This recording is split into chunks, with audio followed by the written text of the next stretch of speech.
And this story we've been covering over the last few days, National Student Financial Aid Scheme, NSFAS, paying over 5 billion rand between 2018 to 2021 to students who did not qualify for bursaries. 76 institutions, over 40,000 students didn't qualify for bursaries between that period to 2021. According to the report from the SIU, it found that NSFAS failed to design and implement controls to ensure that there was an annual reconciliation between the funds that were disbursed to the institution and the allocation of those funds to students. Let's talk about it with NSFAS Board Chair Ernest Khosa. Ernest, good evening to you and welcome. That mistake is very common. I have now learned not to call NSFAS NSFAS because my first name is Ernest. So when students are unhappy about this or this other thing, they'll say, we don't want NSFAS, we don't want NSFAS. Yeah, so we make the distinction. We're definitely talking to the chair, who's Ernest Khosa. Thank you. Yes, thank you. For your time this evening. Thank you so much. All right, so a service provider has been appointed to do the reconciliation and to provide a closeout report. Yes. I think it's important for us to understand what the time frame of that work is and how much it's costing to do this. Before I come to that, I'm very pleased that you have indicated what the period was, so that it's very clear to the viewers that we're talking about history. This is not an ongoing problem. The SIU was very clear in its presentation to SCOPA in Parliament 2 days ago that this problem refers to 2018 to 2021. So this is history. This in a few interviews. Why is it so important for you to point out that it's about the history? It's very important because an impression must never be given that this problem has not been resolved and that it's an ongoing problem. It's resolved, and let me just define the problem a little bit so that you understand how it was. We believe it was resolved. This has got to do with applicants who submitted fraudulent information to NSFAS. For instance, someone who did not fall within the bracket, and the bracket is 350,000, would fill a form and come with an affidavit that says he or she is being supported by a granny who earns this or that much. That's how they got through the system. Right. Now that is history. We now work differently. We work in full collaboration with other state agencies, with Home Affairs, with SARS, in some cases with credit bureaus, and we also work very closely with SASA. So that is not happening anymore. When did it stop happening? In 2021. So one of the credits that will be given to our predecessors is the administrator is that they're the ones who picked this problem up and stopped it by ensuring that we collaborate. So it's not there at all. But wasn't this investigation actually initiated due to a proclamation from the president? Yes. So this wasn't a NSFAS identified initiated No, that's not. We must correct that immediately. This investigation is initiated by NSFAS. And if you look at the scope of the investigation, it goes back into 2016. And as a matter of fact, in the presentation that the SIU made at SCOPA, they would like to go back to 2013 because some of the lists that they have go back up to 2013. So it must be very clear that SIU came there at our invitation. So it's a historic problem. The problem's now been fixed. If anyone tries those tactics again, they will be firewalled.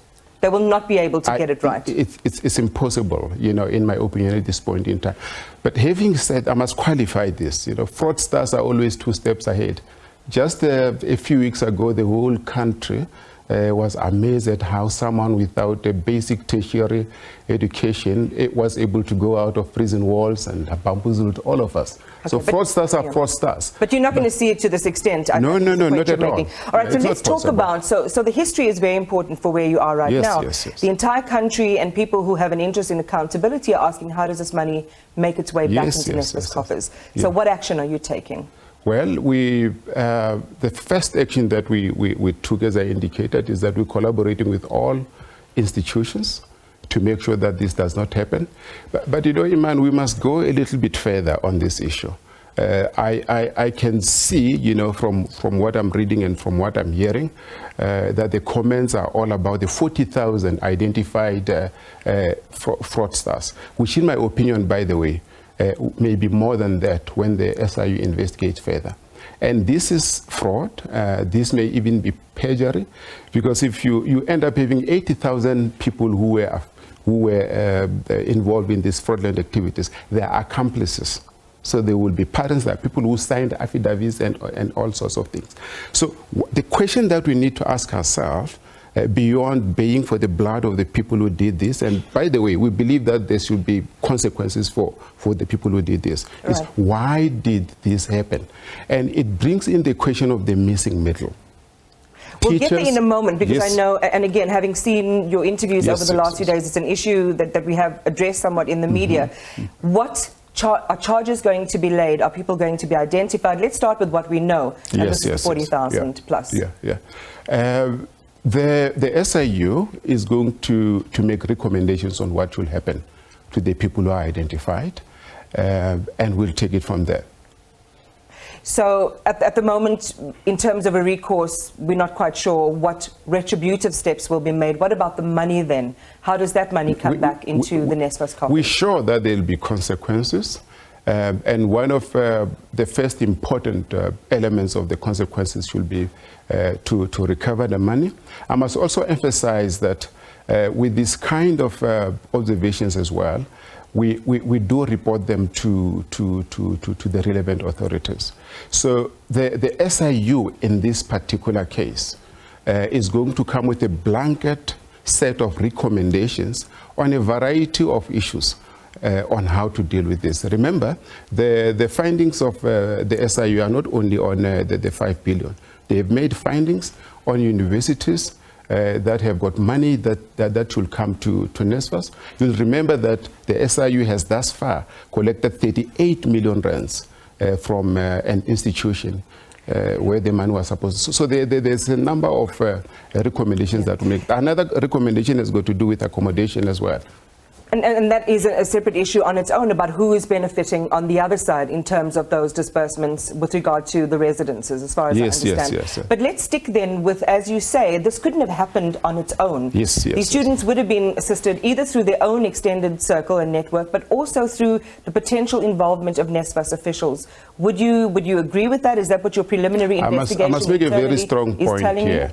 I must make a very strong point here because you know, from time to time, we hear about the possibility of NSFAS employees being involved. Thus far, there has never been any indication that there has been any conniving between NSFAS employees and the fraudsters. So you're convinced the organization inside is clean.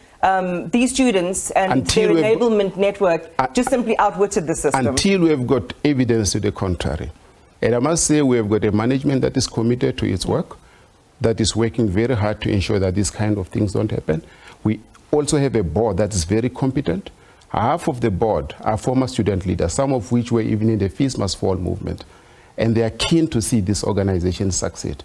So they will not like to be party to anything that is related to fraud. That's why at the very beginning I indicated the history is very important. We must make it very clear that this problem has got nothing to do with the current problem. We're talking history.